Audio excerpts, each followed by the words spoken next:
कहा जाता है श्रीमद् भगवद गीता सिर्फ एक धर्म के लिए नहीं बल्कि इसे धरती के हर इंसान को पढ़ना और समझना चाहिए ताकि वो अपनी ज़िंदगी में सुख शांति और सफलता को प्राप्त कर सके।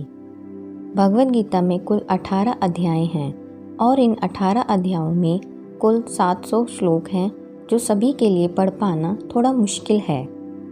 इसलिए आज इस वीडियो में हम भगवद गीता के विचारों के बारे में बात करने वाले हैं, जिन्हें जानकर आप भगवद गीता का सही मतलब समझ पाएंगे। इसलिए इन विचारों को आप हर सुबह सुने। श्री कृष्ण कहते हैं, मनुष्य को परिणाम की चिंता किए बिना, लोभ लालच बिना एवं निस्वार्थ और निष्पक्ष होकर अपने कर्तव्यों का पालन करना चाहिए। जिस तरह प्रकाश की ज्योति अंधेरे में चमकती है, ठीक उसी प्रकार सत्य भी चमकता है। इसलिए मनुष्य को हमेशा सत्य की राह पर चलना चाहिए। जिस मनुष्य के अंदर ज्ञान की कमी और ईश्वर में श्रद्धा नहीं होती, वो मनुष्य जीवन में कभी भी आनंद और सफलता को प्राप्त नहीं कर पाता।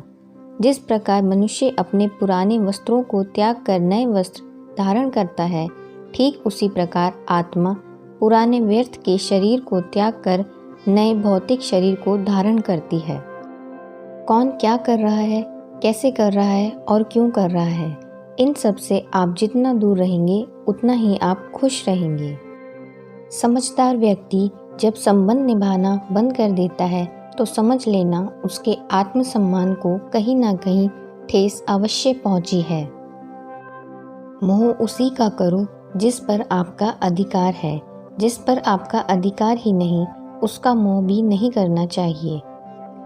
जो दूसरों की तकलीफ़ों को समझते हैं, जिनमें दया है, दिल से अच्छे हैं, उन्हें दोबारा जन्म लेना नहीं पड़ता।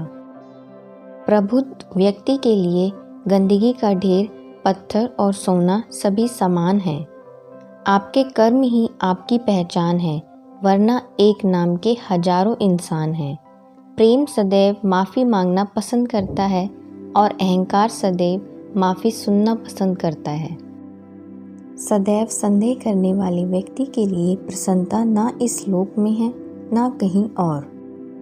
कर्म वह फसल है जिसे इंसान को हर हाल में काटना ही पड़ता है।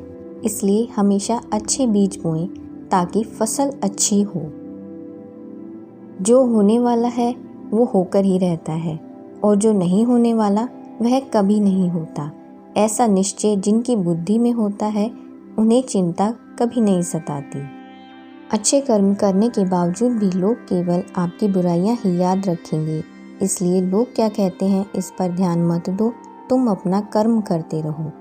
जितना हो सके खामोश रहना ही अच्छा है, क्योंकि सबसे ज़्यादा गुनाह इंसान से उसकी जुबान ही करवाती है।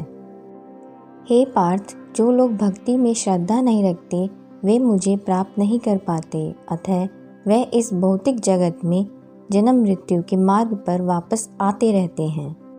मौन सबसे अच्छा उत्तर है किसी ऐसे व्यक्ति के लिए जो आपके शब्दों को महत्व नहीं देता। बदल जाओ वक्त के साथ या फिर वक्त बदलना सीखो। मजबूरियों को मत कोसो, हर हाल में चलना सीखो। किसी काम की चिंता करना ठीक है, पर चिंता इतनी भी नहीं होनी चाहिए कि वह काम ही बिगाड़ दे। अच्छी नीयत से किया गया काम कभी व्यर्थ नहीं जाता और उसका फल आपको जरूर मिलता है। हे अर्जुन, मैं किसी का भाग्य नहीं बनाता, हर कोई अपना भाग्य खुद बनाता है। आप आज जो भी कर्म कर रहे हो उसका फल आपको कल प्राप्त होगा और आज जो आपके पास है वह आपके द्वारा पहले किए गए कर्मों का फल है। मनुष्य नहीं, उसके कर्म अच्छे या बुरे होते हैं और जैसे मनुष्य के कर्म होते हैं उसे वैसे ही फल की प्राप्ति होती है। तुम्हें सिर्फ अपने कर्म करने का अधिकार है, किंतु कर्म के फलों के तुम अधिकारी नहीं हो। सही कर्म वह नहीं है जिसके परिणाम हमेशा सही हो, अपितु सही कर्म वह है जिसका उद्देश्य कभी गलत ना हो। संसार में कोई भी मनुष्य सर्वगुण संपन्न नहीं होता, इसलिए कुछ कमियों को नज़रअंदाज करके रिश्ते बनाए रखिए।